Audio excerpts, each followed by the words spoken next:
Je vous propose de commencer. Chers amis, dear friends, we will do it in English.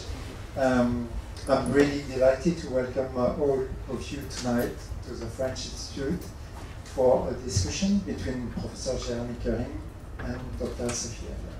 Thank you for being with us tonight. Genia Koering is professor of early modern art history at the University of Freiburg, visible.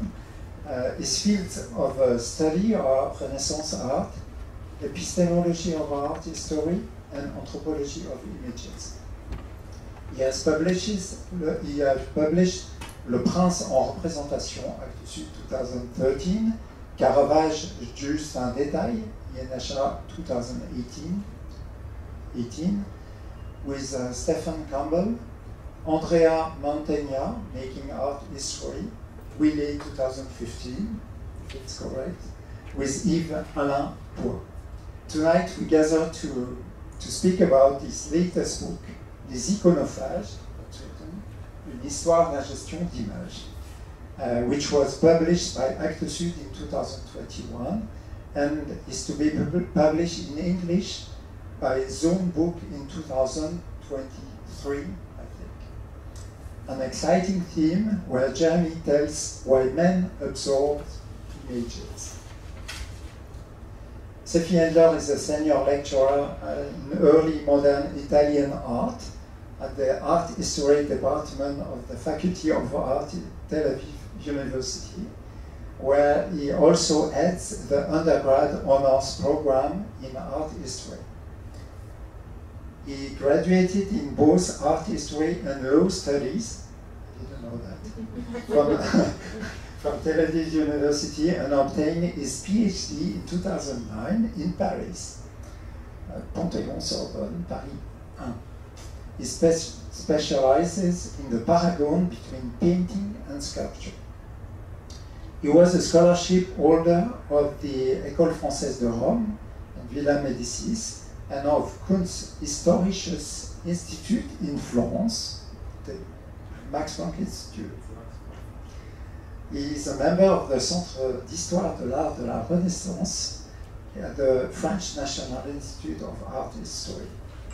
As you can imagine, it's not the first time we have the great pleasure of collaborating with Dr. Hendler and his department, also Thomas.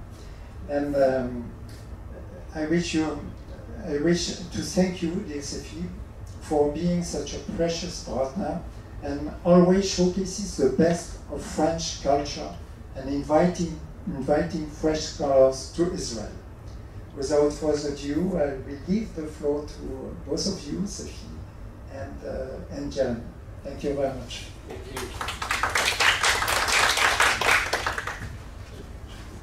Jean-Jacques, thank you very much, and Laura, thank you as well. It's a true pleasure being here after all this pause of the COVID and being able to be here with such a marvelous guest as Jeremy, which we know for a few years now, Jeremy.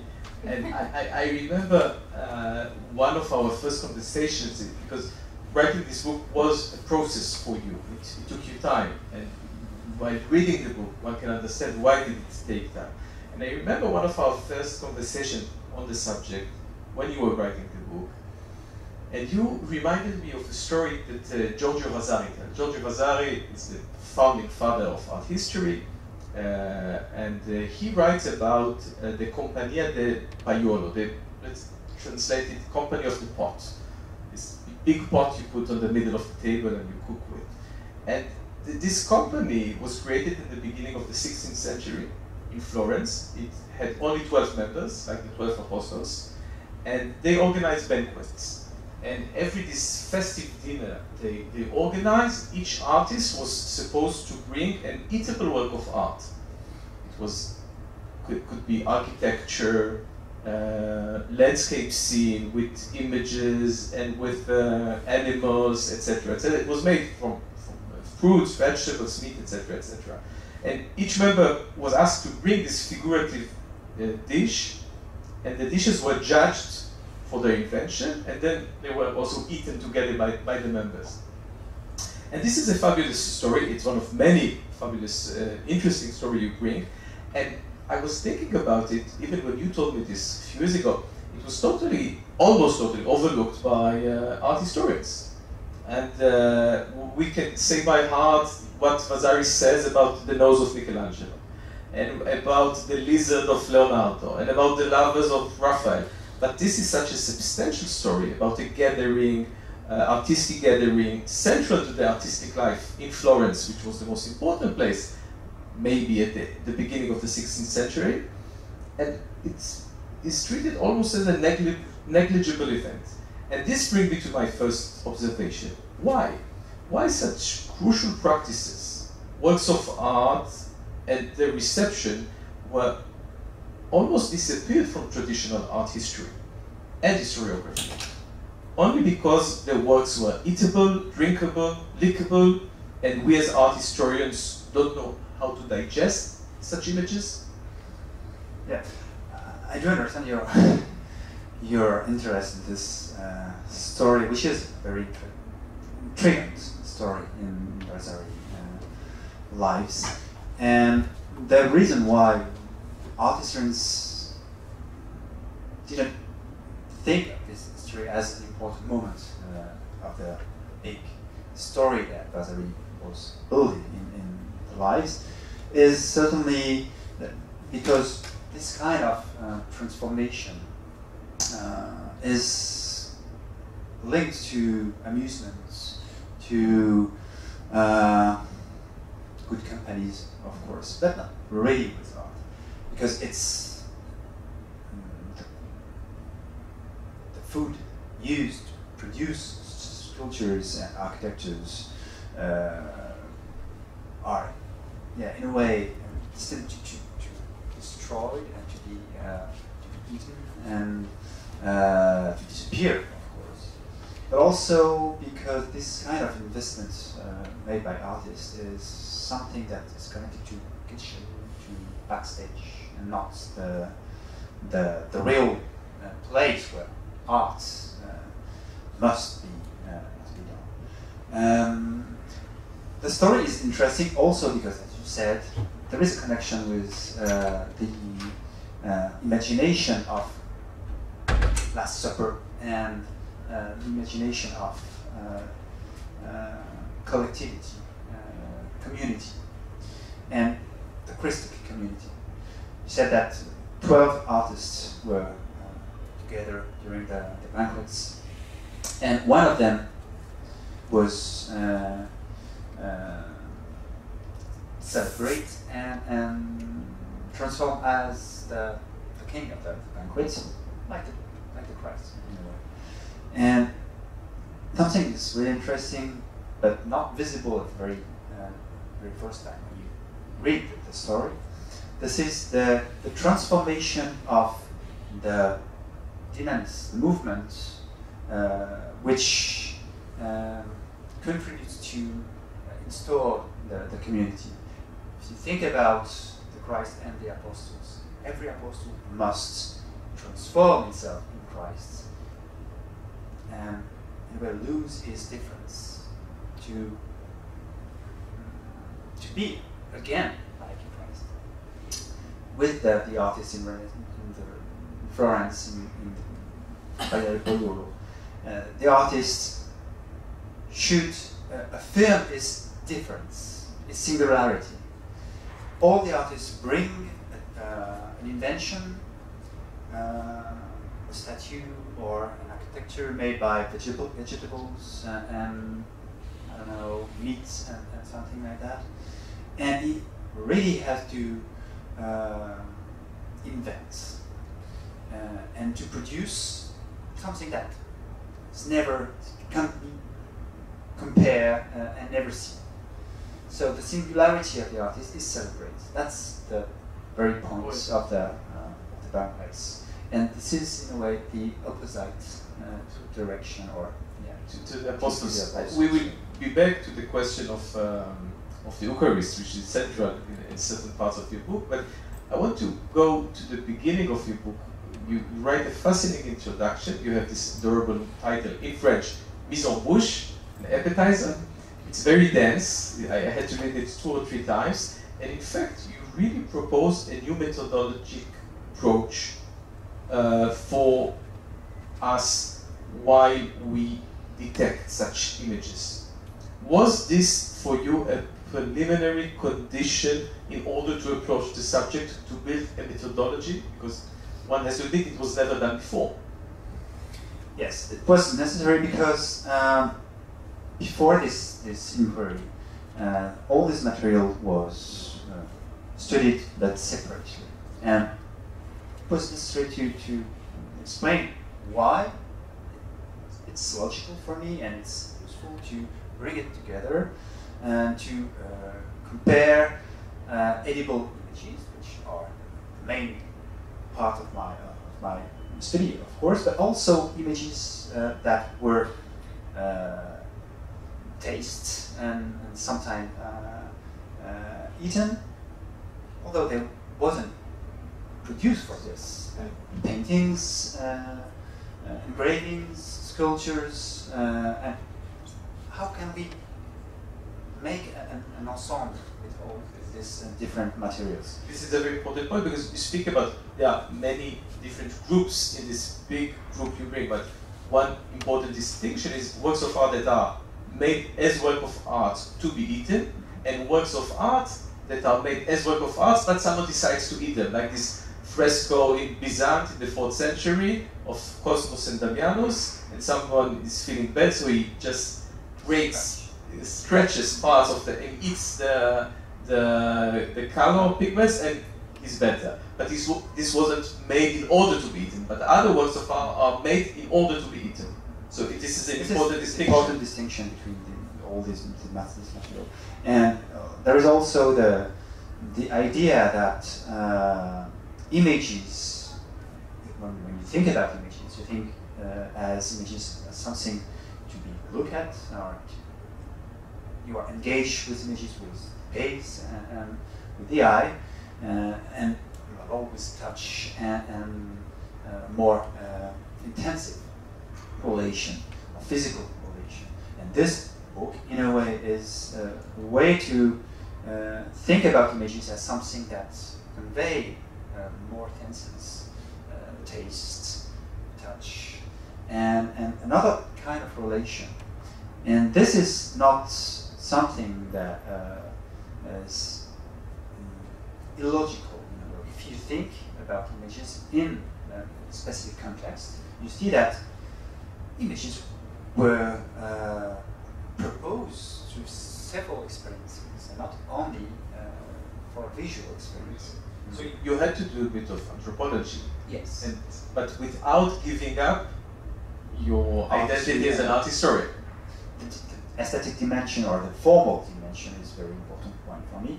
And if I think about images as operators, objects that make something happen or connect people and entities, of course, you need to look at anthropology, I think, with an anthropological approach. But the formal dimension is also very important because those images or artifacts are transformed, are produced, and the specific aspect of the image is also a very important part of the efficiency of the image. We're going to look at a few images. Maybe we can just have a little look. Go ahead. And I will say while you put some images, and maybe we will go back to go ahead. I'd like to show you a short sequence of the movie because it's really clear what is at stake here. Can you see it? We don't need the sound. It's not so important. Lights. Light off.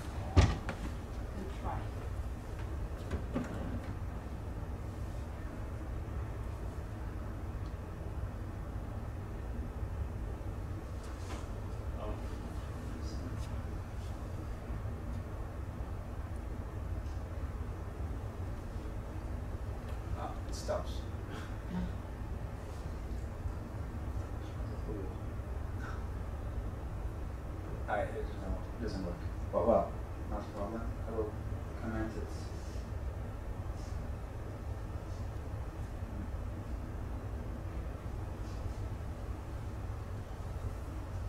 Well, as you can see, he takes the image made by Blake and he eats it. And taking the image in his mouth, ingesting the image. And this is an incredible sequence of Red Dragon. Not so good movie, but that's not the point. The idea is, normally you look at an image this distance, so put it in frame and you look at it, contemplate it with respect. And here, the madness of the hero transform this relation or break the rules, and the taste, the gesture, the physical relation to the image arise. This is typically the idea that we built during the modern era. We have to look at image in distance, at distance, and don't touch because it's not real, the good relation to have with images. And if we can propose a sequence like this is because we usually think about images as something not material, immaterial, and when you break this relation, you become mad or you look like a fool. And this is also a way to understand images during the modern period, the Renaissance, and I try to reverse in a way this idea, showing that the images tend to another kind of relation, and not only the visual relation. It's a very interesting point, and you deliberately decide in the book not to turn it into a chronological survey. Yet, one of the first images you comment is this magical stela from the Metropolitan Museum, created in a hard dark stone. Here it is. I'm happy to see with us Dr. Sefy Hendler from the University of Haifa, until very lately the chief curator for Egyptian artifacts in the Israel Museum. And with this image of the god Horus, it used to be consumed with water or other lotions that were spilled on it, and then you had to drink it in order to cure, and it was supposed to work on you as it worked on the Egyptian god before.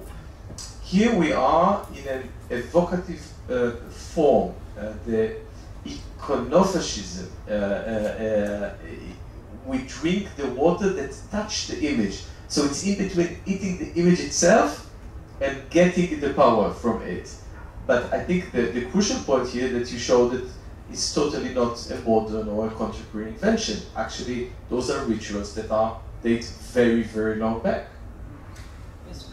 This is the most important idea of the book, the continuity of this kind of relation, which is not only a visual relation. And even if this is an image of representation, a figure of the god or the guérisseur, the healer, using Horus' power to heal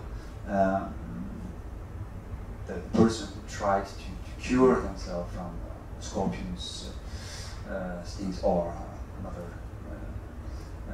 another illness. They use it as something material, so you can engage yourself with the image. You can touch it, you can activate it using gesture or using words also. This is this one, or the stele, this one is yes, there is a relation between hieroglyphs and an image, and both aspects are combined to produce magical power and to cure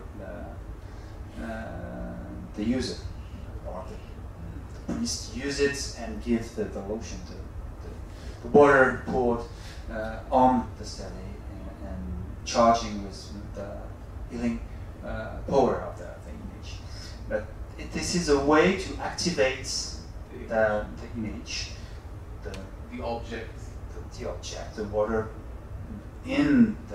on the stone. When you pour the water, it fell, and the movement from up to the bases is the way to charge the liquid of the magical power of the stone.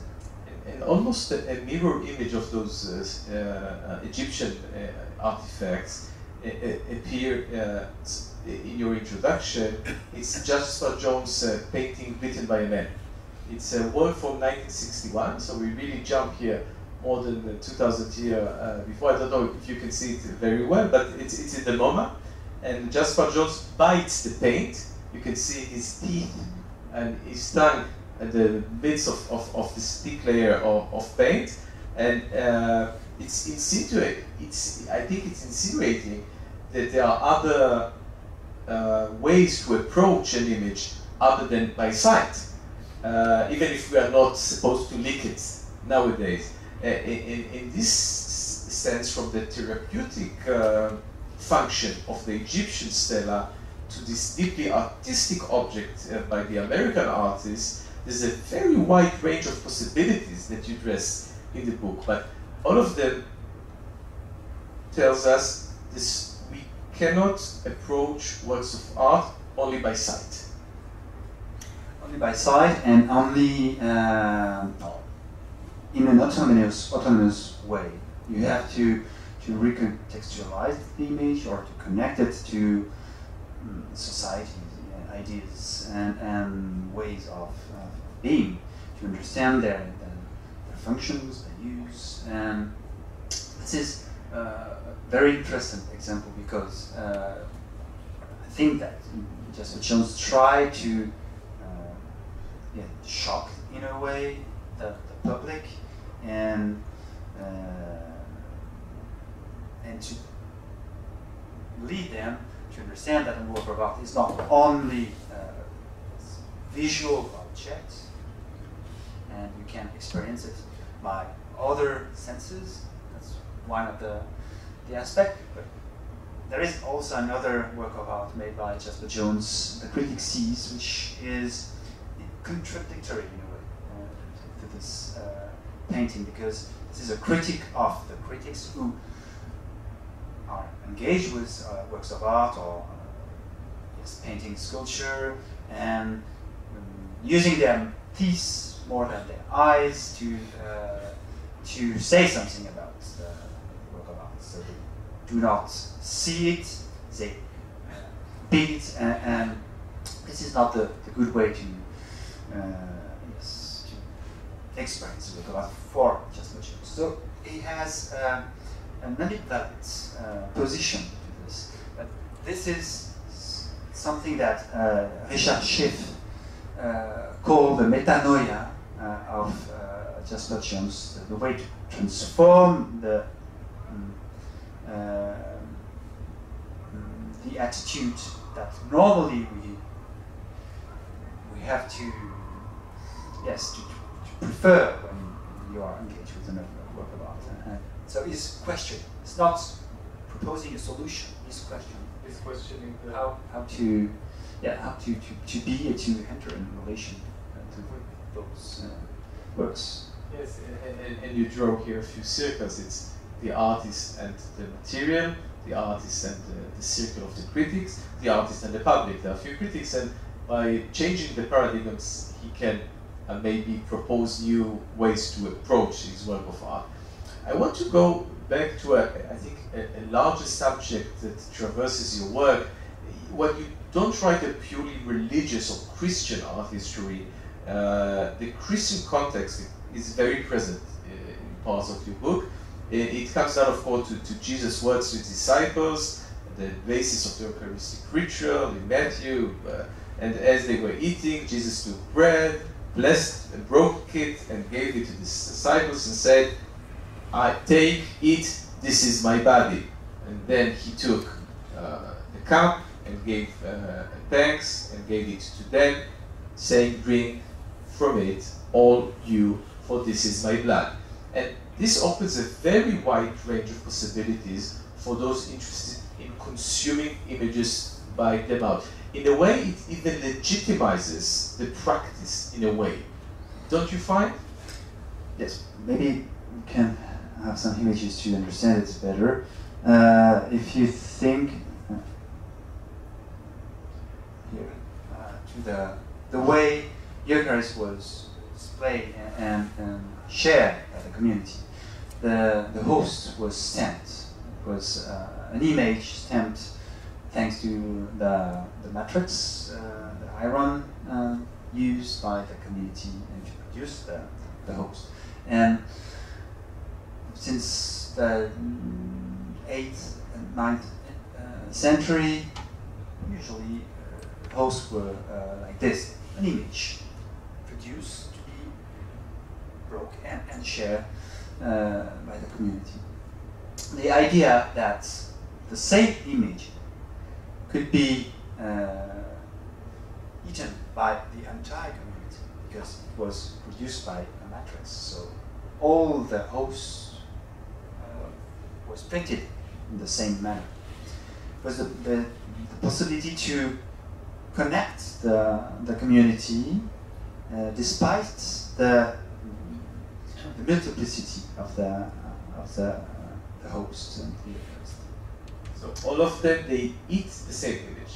They eat the same image or fragments of fragments it. of the fragment of it in the fragment of the study. So it's not just eating a bread, it's eating a specific image, which creates this... Gives the possibility to, again, lose this difference, the original difference for the Christian, since the first encounter between Adam and Eve, the body was in decadence, so it was losing its resemblance to God. And using this kind of image, using the Eucharist, Christians can find again, in a way, this resemblance. I want to take it from there, why most of us, to a certain extent, know the story of the Eucharist and this ritual that is still very present in Catholic congregations. You also analyze in detail, and it's beautiful, it's 13th century from Cluny, right? Beautiful. You also analyze the story, the miracle in which Saint Bernard of Clairvaux receives divine grace in form of breast milk from a statue of Virgin Mary. And this is an extremely interesting combination because there is an image or an object and there is a drinkable substance it produces. You insist in your book, this is a magnificent example for the transfer of knowledge, of grace, through the mouth and the stomach, and not only through sight. So in a way, in order to enhance this process of transfer, you also need to use your mouth, and not only the intellect. The body is part of the intellection, the intellective process, and this example is really intriguing example because you see, I don't know if you can see it, but there is a projection of milk from the breast of Virgin Mary to the mouth of Saint Bernardino. And this is not, this is not a vision, or not really a vision, it is the animation of a statue, a sculpture, adored by, or venerated by Saint Bernardino. And using this nutrition, the milk, this is the, yes, as you said, the representation of the transmission of knowledge from a divine entity to the saint. And this is connected to a very long tradition, that you can find in the Torah, saying that God is communicating his knowledge through books, through words, but also through materials. Phylactère, how do you say that in English? Yes, the Milky Way. The Milky Way? No. Phylactère. Ah, phylactère, sorry. So it's the phylactère. This. Yes. And you think about the Ezekiel story. Ezekiel is receiving the wisdom and the knowledge by eating the words of the scriptures that God is giving to him, and the embodiment of knowledge through the mouth, through this process, ingesting words, ingesting images, is very important for medieval or ancient societies, of course, but in medieval societies too. And if you disconnect the Eucharist that I showed you just before from this imaginary relation to God, you cannot understand the physical dimension of knowledge. It's extremely interesting because you bring a series of Histoire is one of the most mystic prophets, and you also bring in your book the example of Saint Catherine of Siena that links the ones of Christ. So the most mystical of religious figures, they have to use corporal process in order to absorb this divine grace, which is totally fascinating. And when you think about it, when the Catholic Reformation takes place, so in the 16th century, the Protestants are much more reluctant towards such processes. It's not probably just because of the refusal of the Eucharist. There's something larger in this corporal relation that they tend to refuse. That's right. Yes, and even if Calvin was very interested by the story of Ezekiel and the other. I don't know if I have it. No. There is also the representation of the Apocalypse. In the 10th book of Johannes, you have the same story. And Calvin wrote a wonderful commentary on this. And he said, yes, knowledge is something that must be, in a way, taken in you, and you have to chew it to know it in its specific dimension and in singular dimension. Otherwise, you lose the profound sense of the message. But you're right. During the 16th century, the Protestants will criticize very strongly this kind of behavior and relation to images in general, but also the physical relation to images. And they will call, yes, the Roman Catholic mangeur d'images. Yes, iconophages, eating images. Reading your book, I also understood that apart from this rift in the 16th century, another important major element is becoming widespread in the 16th century, which is the invention of print, also has implications for this, because you can print images, so it's low cost, basically, and you can give many people a piece of paper with an image to it. So in a way, again, the practice becomes widespread thanks to the invention of print. I think you had here one of those images that you could just cut and eat it. Images like this one, yes. where you have a lot of representation from several sanctuaries. And this is a way to expand the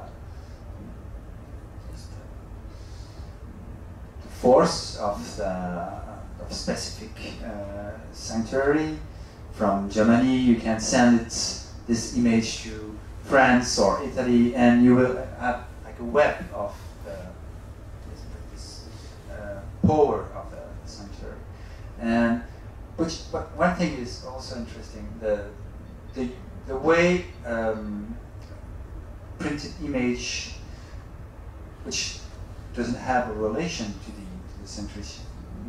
The image wasn't in contact to the numerical image, but even the image was disconnected to the numerical image. It was powerful and can cure the person who uses. One thing that I didn't say is the way all these images are in a way connected together, and I try to show that well, you have two groups of images. You can have images, you can eat images to cure yourself, to protect yourself, to use it as, yes, a powerful entity with you, and to engage like a vertical relation to the transcendent. And you have images that you eat to enter or to construct communities, and those are different categories, which I think is really important to consider when you are, yes, in front of this. I'll jump into this observation of this horizontal being part of a community, vertical receiving something therapeutic or mainly therapeutic.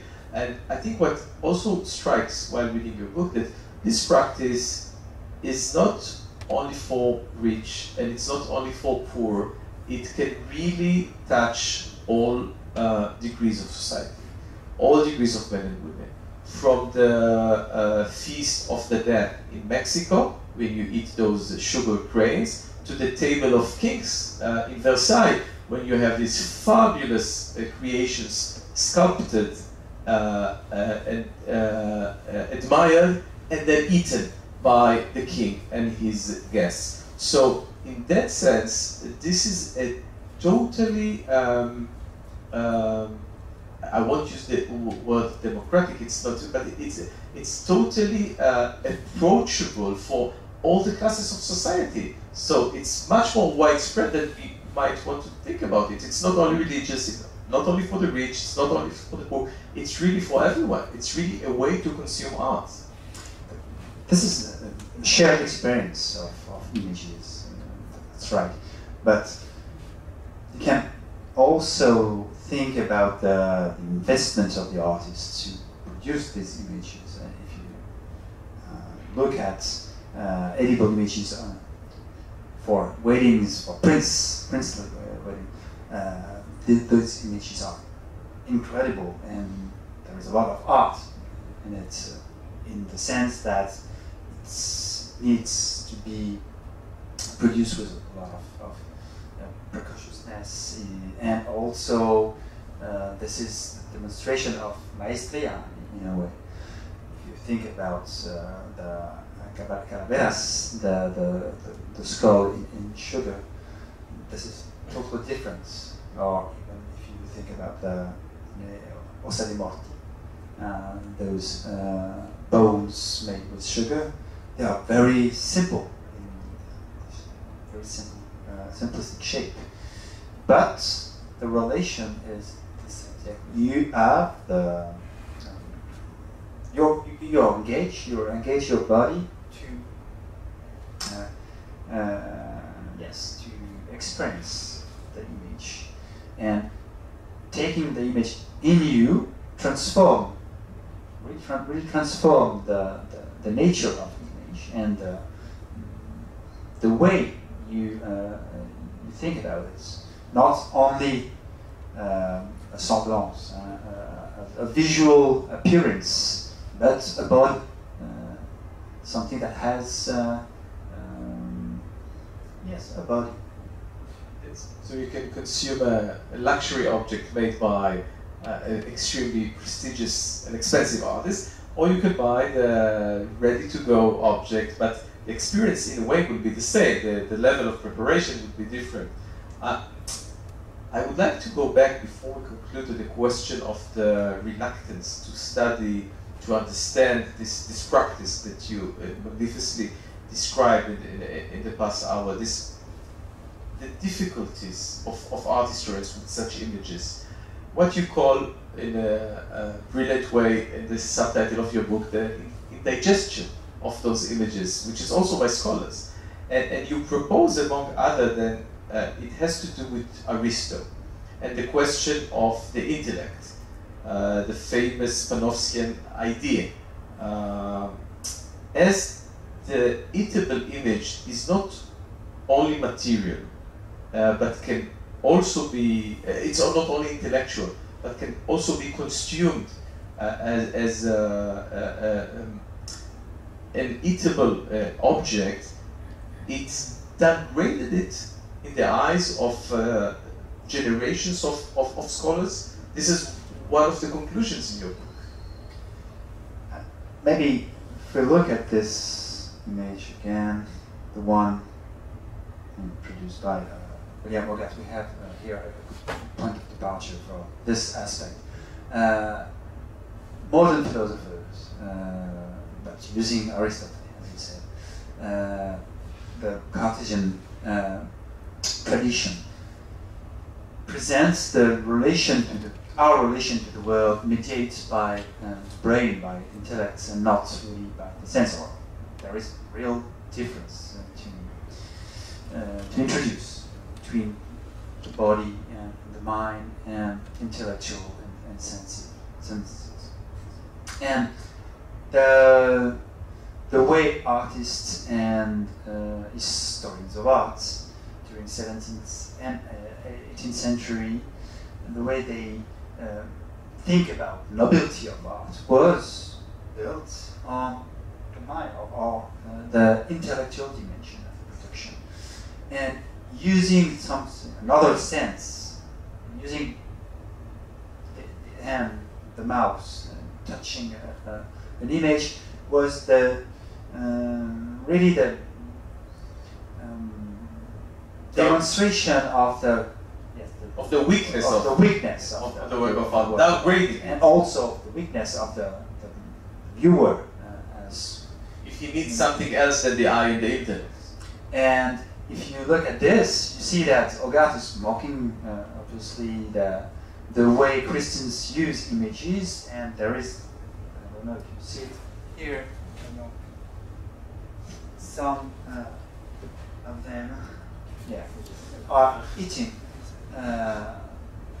some statues, and they look like animals, like monkeys, and this is the way to qualify the bad behavior or the low, the lowest relation possible to image, régressant, to regress, you say that in English? Regress to an animal state. And he shows here the sacrifice of Isaac. And the same conception of image that, yes, you can find here in Hogarth will be adopted by art historians during the 19th century. It is an idealistic vision of art, something that must, bring ideas or this is the assumption of intellectual production and not material dimension. So yes, you're right when you say that artists during the 20th century have some difficulty to see it, because it was against the the mainstream of art history. I won't say that eating an image and looking at Channel 16 is the same thing, but there are images and they have, in a way, several, they propose several experiences, and they are not the same, obviously, but it's important to define and to acknowledge this difference. There is one anecdote also, the last one maybe, about Michelangelo. When he tried, this is a story about the signature of Michelangelo. He put on La Pietà of the Roman Pietà. The Roman Pietà. Somebody said that during the night, because he heard that the nuns thought that the sculpture was made by another artist, he came and he engraved his name on the marble.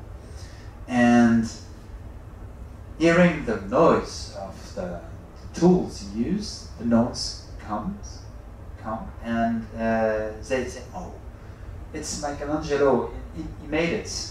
Can you give us a little bit of powder of our Savior?" Which is interesting because they wanted to keep a piece of marble, not of this incredible image, that works of art that we celebrate and contemplate today, but a little bit of the material of the Savior, of Christ. And this is the combination of two different ways of experiencing image, which is in a way combined in this experience that I tried to explain, and this theory that I wanted to propose. So allow me to conclude, and maybe we can take one of the questions with the motto of your introduction. That is a beautiful quotation from Montaigne, Les Essais. I will quote it in French, and then I translated it to English. C'est toujours à l'homme que nous avons affaire, duquel la condition est merveilleusement corporelle. It is always the human we have in front of us, a subject, of which the condition is marvelously corporal. So this is a book at the end of the day about humans and their body, and other ways that enables them to experience their body. I don't know if you agree. I agree. I'm not sure I cannot say more. After Montaigne. After Montaigne, it would be difficult. Jeremy, thank you very much, and it will be very happy if anyone wants to ask a question to Jeremy, please go ahead. We have the microphone. Sefy.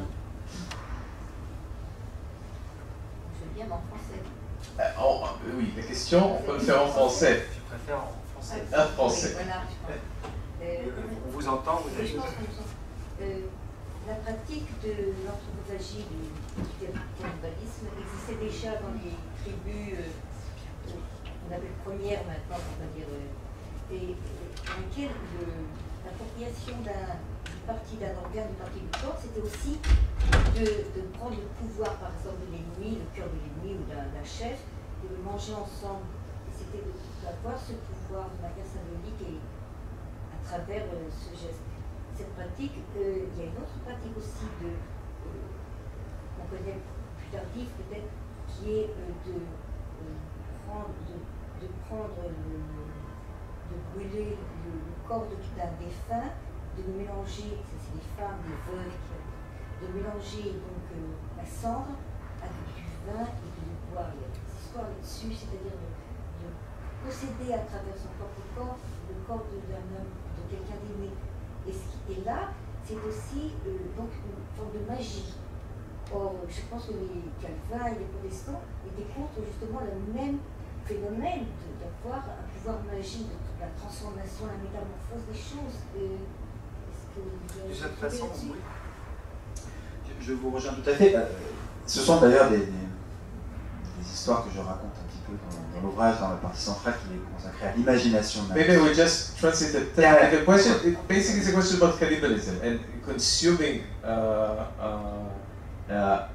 people we loved bodies. Which implication it will have on our own body?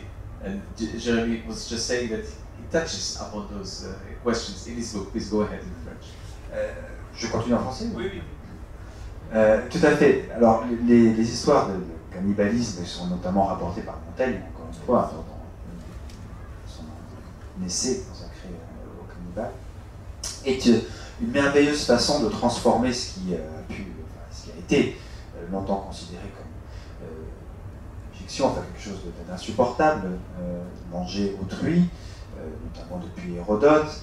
Mais ce qui est assez extraordinaire avec lui, c'est qu'il pointe effectivement des pratiques qui lui paraissent être au contraire positives, au sens où c'est une culture particulière, qui n'est pas celle des Européens, mais qui repose sur une logique tout à fait analogue à celle qui est précisément celle des chrétiens, puisqu'ils ne coupent pas, en quelque sorte, l'Eucharistie justement, à ces formes de cannibalisme. Et l'autre histoire que vous évoquiez, enfin, c'est ces pratiques d'ingestion des cendres, alors soit du père, soit de la mère, enfin d'un être voilà, aimé, des ancêtres, est une chose aussi qui court dans la littérature. Je songe en particulier à cette très belle histoire d'Artémise, Artémise et Mosole. Artémise, au moment de la mort de son époux Mosole, le roi de Carie décide de brûler, l'usage, et d'ingérer des cendres pour l'éterniser en elle, c'est-à-dire vraiment pour le maintenir en vie. Mais comme d'ailleurs les cannibales sur la montagne maintiennent en vie non seulement les ennemis qui prennent la force, mais aussi les pères en quelque sorte, hein, puisqu'il y a aussi cette anecdote concernant le père mangé par le fils pour maintenir en vie. Donc ce sont des tu veux. I will quickly translate it. Jeremy, he goes back to Montaigne and his approach to cannibalism and the way that he detects those practices outside of the Western society, but he finds them unlogical to the Eucharist rites, and about eating the beloved one, the ashes of the beloved one. You evoke the story of Artemis, and you say in a way, I think this is really what relates to the practice of eating images. It's a way of prolonging or keeping it alive. So it's another way of consuming that maybe has other implications that are larger that you cannot have only with sight. Tout à fait. Il a prolongé ma pensée. If there's any other question, yes. English or French? Well, maybe in English. Could you give us, tell us more what happened with the iconophages in the modern and postmodern art? And you talked about Jasper Jones, but if you could extend. Just some other examples. One interesting one is the Denis Oppenheim experience. Or, I think I had it. Je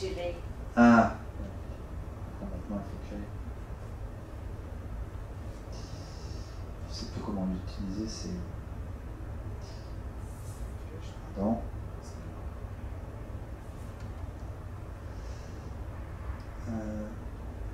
Non, je crois que je suis pas sûr de l'avoir mis dans le PowerPoint. Peu importe. Denis Oppenheim made a gingerbread man, and he. No. It's. Denis Oppenheim made a gingerbread man, very simple form, shape, human shape. All know what is gingerbread man, of course. And he filmed himself and photographed himself eating the gingerbread man, and also he take the picture of his excrements. You know, my English is not so good. This excrements.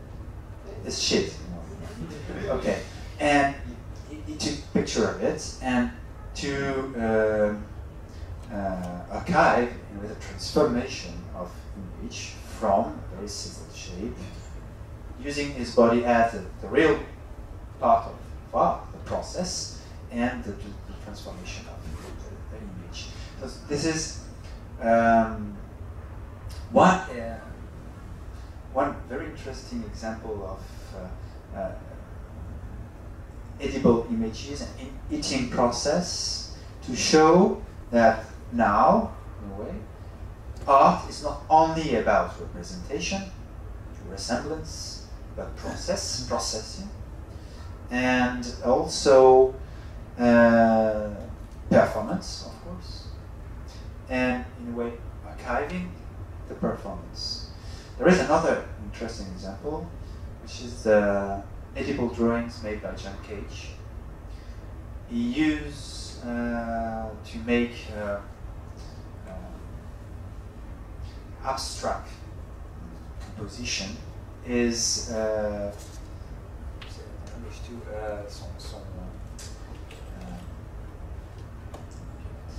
régime macrobiotique. Macrobiotic diet. And mushrooms, plants, mixing all these materials and to make, in a way,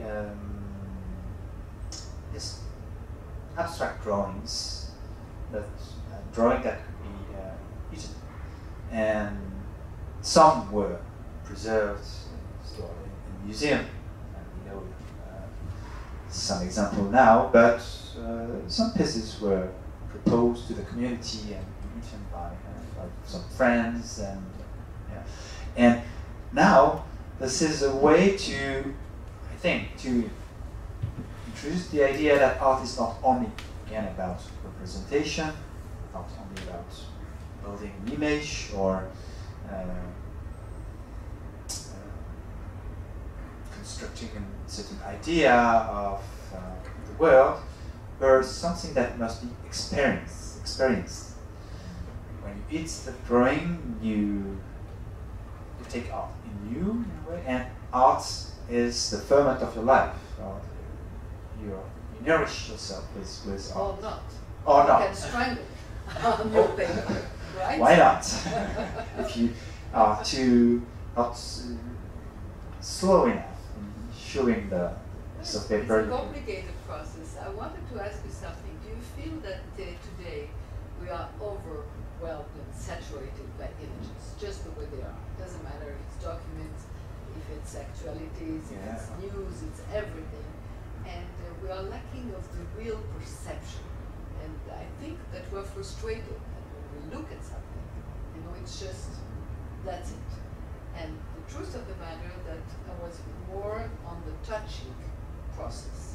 That when you touch, when you feel, when you have another way of understanding, like blind people, who are going and touching and experiencing the whole thing in another way that gives you an internal image, actually, of what you can't see, but you touch it and you have it. I wouldn't have had gone so far at the just eating the thing, but you may have invented a new way of looking and experiencing art. Yes. I agree. Of course, we are overwhelmed by images right now. But what can we do without images?